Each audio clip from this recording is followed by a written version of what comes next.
Algunas personas opinan que el Nuevo Testamento es antisemita y que ocasionaría posteriormente una serie de problemas debido a la interpretación teológica y a las falacias a la hora de interpretar los textos.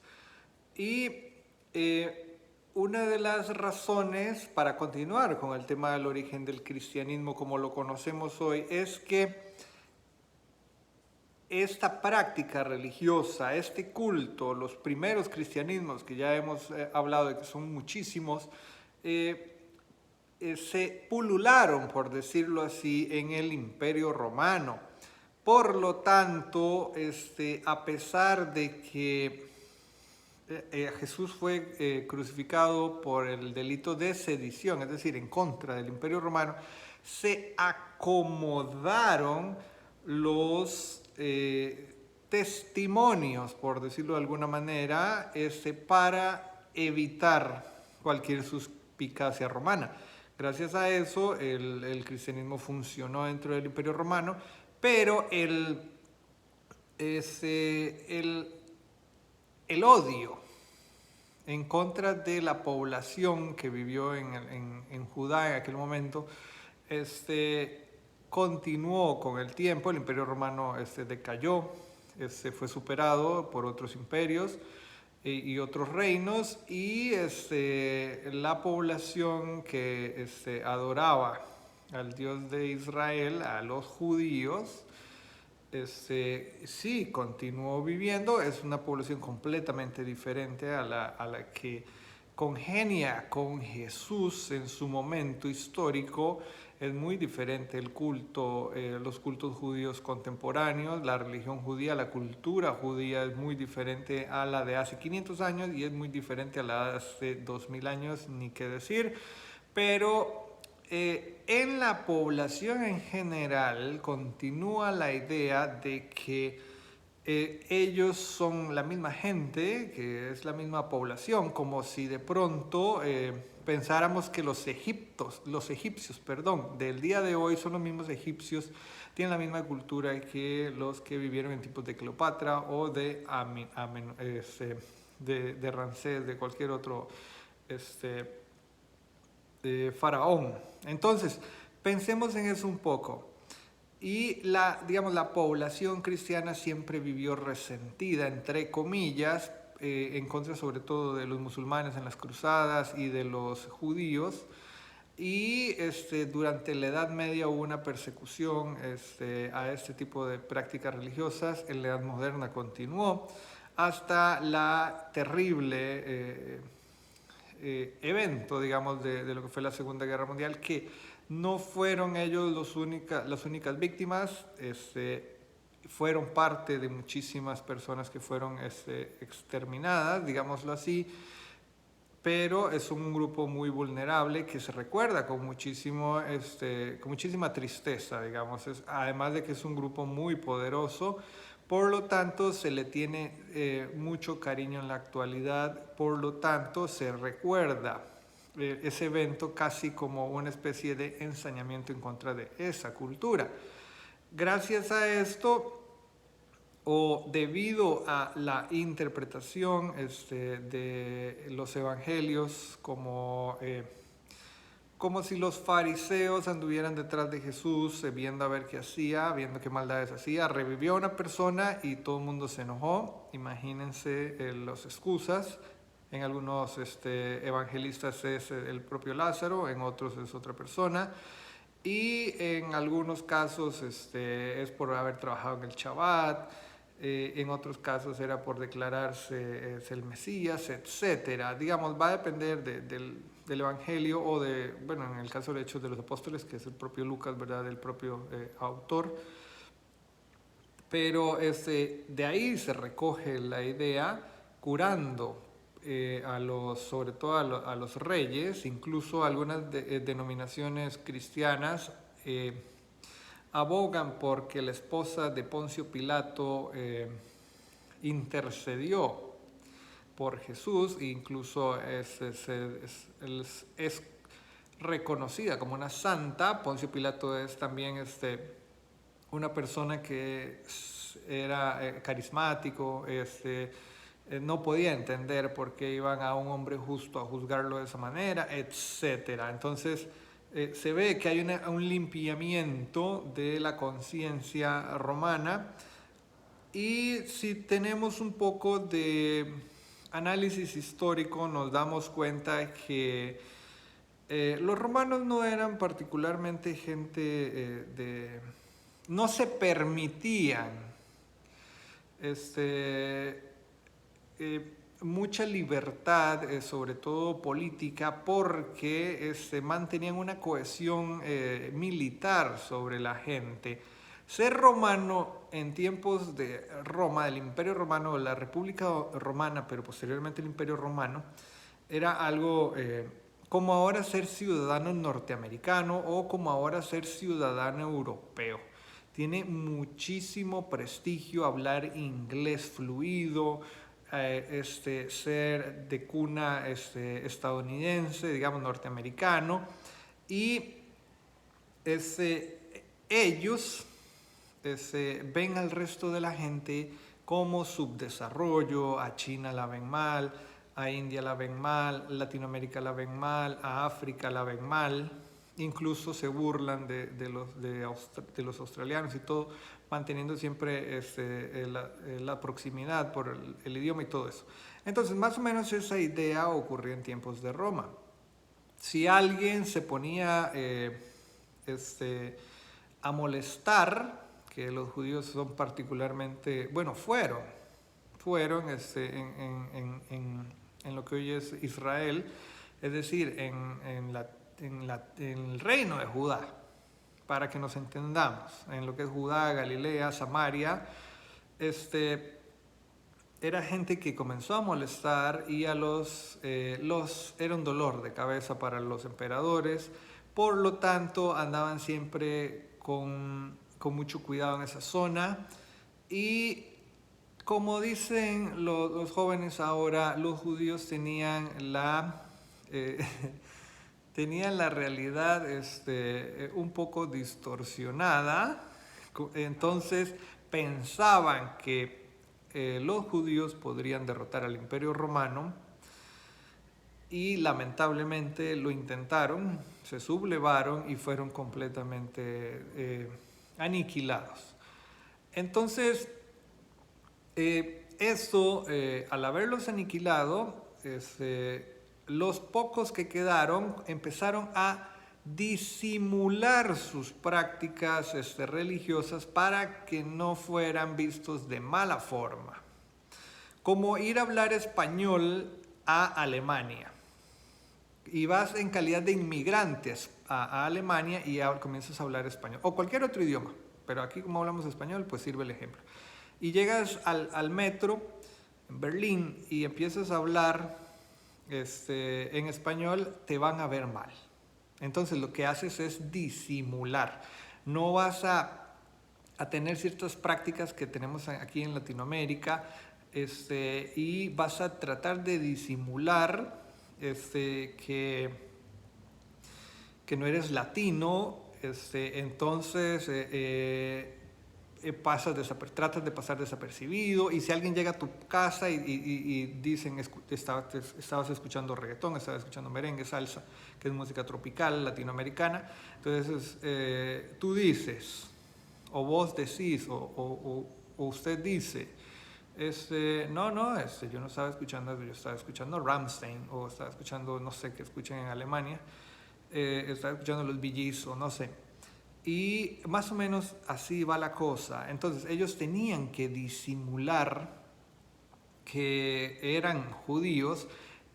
Entonces, ¿qué hicieron? Ya lo que hemos dicho es el cansancio, pasaron el sábado para el domingo, ya comenzaron a comer cerdo, se comenzó a permitir ciertas prácticas, ya no era necesario circuncidarse porque se bautizaban, como las mujeres obviamente no se pueden circuncidar, por lo tanto se le daba a los gentiles, por decirlo así, es decir, a la gente que escuchaba simplemente a los predicadores, que no eran feligreses, digámoslo, eran bautizados, como se bautizaban las mujeres, con agua, etcétera, o como fuera. Va a depender también del tipo de prácticas y todo esto. Y paulatinamente fueron variando tanto y tanto y tanto el culto que a día de hoy es completamente diferente. Es muy, muy diferente, se adora incluso al mismo Dios. Pero tenemos religiones como la musulmana, por ejemplo, que es también de origen semítico y son bastante diferentes. Son muy similares, pero lo suficientemente distintas como para distinguirse.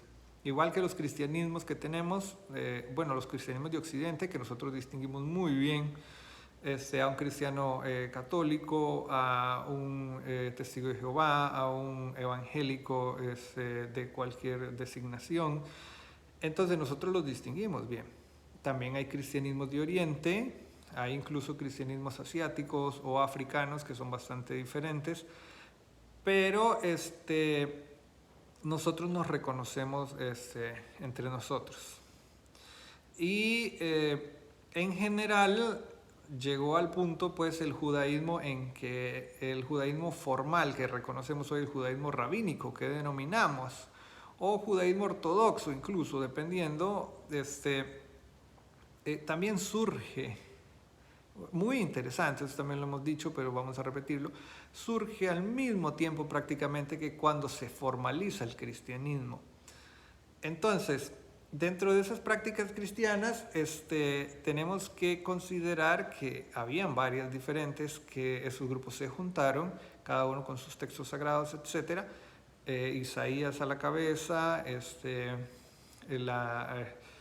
la cultura grecolatina también muy presente, y así se cuajaron los textos. Muchísimos sacerdotes dicen que Mateo escribió el Evangelio de Mateo, Lucas lo propio, etcétera. Pero hoy sabemos, y probablemente los sacerdotes lo sepan también y los predicadores, que los evangelios no fueron escritos por los seguidores de Jesús, digamos, por los apóstoles, sino que por sus discípulos. Es decir, hay como una segunda o una tercera generación de personas, de grupos de personas que escribieron los textos. No fue una persona que escribió Mateo, sino que fue un grupo de personas que escribió Mateo, Marcos, Lucas y Juan bastante posterior. Primeramente Marcos, hay otros, hay otras implicaciones, pero me enrollo mucho con el asunto. Entonces, dentro de esos grupos a los que estos evangelistas esos escritores, esos escribanos, estaban editando los textos, porque la venida de Dios pues no llegaba, la venida entonces comenzaron a escribir los textos, y ellos no lo hicieron en Judá, no lo hicieron en Galilea ni en Samaria, sino que lo hicieron, en Anatolia, en lo que es el Imperio Romano como tal. Entonces, estos textos ya estaban muy helenizados, muy latinizados, y por ejemplo Mateo es muy claro que escribe para gente latina, digamos, para romanos, y para gente que no era pobre, como se nos quiere a veces echar a reconocer que Jesús era un hombre que vivía bastante mal, cosa que dependiendo de los autores pues está en tela de duda. Muchísimas personas opinan, y es mi opinión también, que Jesús era constructor, digamos así, se traduce como carpintero, pero es constructor, y sabemos que los contratistas en construcción son gente que gana bastante dinero. Por lo tanto, yo soy de las personas que cree que Jesús era una persona acomodada, sabía leer, probablemente sabía escribir, lo dicen los evangelios, y además comentaba en las sinagogas en Galilea probablemente. Por lo tanto, era una persona que tenía cierto estatus social. ¿Que por qué es asesinado por el delito de sedición en una cruz? Que es muy denigrante, de hecho, es un castigo terrible, porque él atentó contra la entidad de Tiberio, recordemos que en ese momento el emperador romano era considerado una representación de Dios en la tierra. En el cielo hay un senado que está presidido, por decirlo así, por Júpiter y además Júpiter es el que domina, y alrededor de él está Marte, está Venus, están el resto de dioses del panteón latín que conocemos, y esos dioses en el cielo son representados en la tierra por primeramente lo que fue el triunvirato, etcétera. Ya no sabemos la historia romana, y luego el César va a ser la figura principal y va a ser el representante de Dios. Un poco como, lo que sucede con el Papa es más que todo como lo que sucedía en Egipto, donde en Egipto y el Papa son vicarios de Dios. Bueno, el Papa sería vicario de Cristo, pero los católicos creen que Jesús es Dios, entonces funciona la idea. Y los egipcios pensaban que los faraones eran simplemente una representación del dios Ra, que estaba ahí, y en cambio los romanos creían que el mismísimo Dios estaba presente a través del emperador, y posteriormente esta idea se copia en los reyes europeos, en la mayoría de las monarquías, donde Dios y el rey eran básicamente una figura idéntica. El rey era una deidad, solo que estas cosas no se nos cuentan de manera directa, porque atentan contra las ideas de fe que tenemos en la actualidad. Pero así era básicamente, Dios era representado en la tierra por medio del rey. Ok, entonces, pensar que Tiberio, que había otro rey, además de Tiberio, era estar considerando que se estaba corrompiendo la dignidad del Dios, es decir, de Tiberio, del emperador. Entonces a Jesús se le asesina aparentemente bajo esas premisas. Claramente los relatos de los evangelios son teológicos, funcionan para traer más gente a colación, y no representan en ningún momento, o no pretenden representar en ningún momento la historia que se vivió, que ya de por sí estamos bastante mal en términos de historia en la antigüedad. Digamos, la historia antigua es muy difusa, ya lo hemos hablado también muchísimo. Entonces tenemos que recoger esos textos y hacerles una especie de radiografía para ver qué es verdadero, qué no.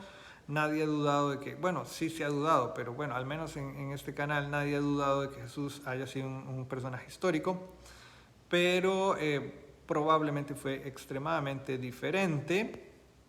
Y siempre he puesto el ejemplo, por ejemplo, si nos ponen a hacer una biografía de Obama, o de Hugo Chávez, o de Milei, de lo que nosotros sabemos nos va a costar muchísimo, o de nuestro personaje favorito, o de un grupo de rock muy famoso, de pop, o lo que sea. Digamos que de Michael Jackson, que me pongan a mí a hacer una biografía, yo voy a escribir lo que yo sé de él, y quién sabe si en los relatos, o más bien en la vida cotidiana de él haya hecho las cosas que yo pienso que hizo. Entonces yo escribo cosas que probablemente no sean ciertas, y yo vaya a maquillar la historia de él dependiendo si me cae bien o me cae mal, o si quiero que dé una buena imagen o si quiero que no.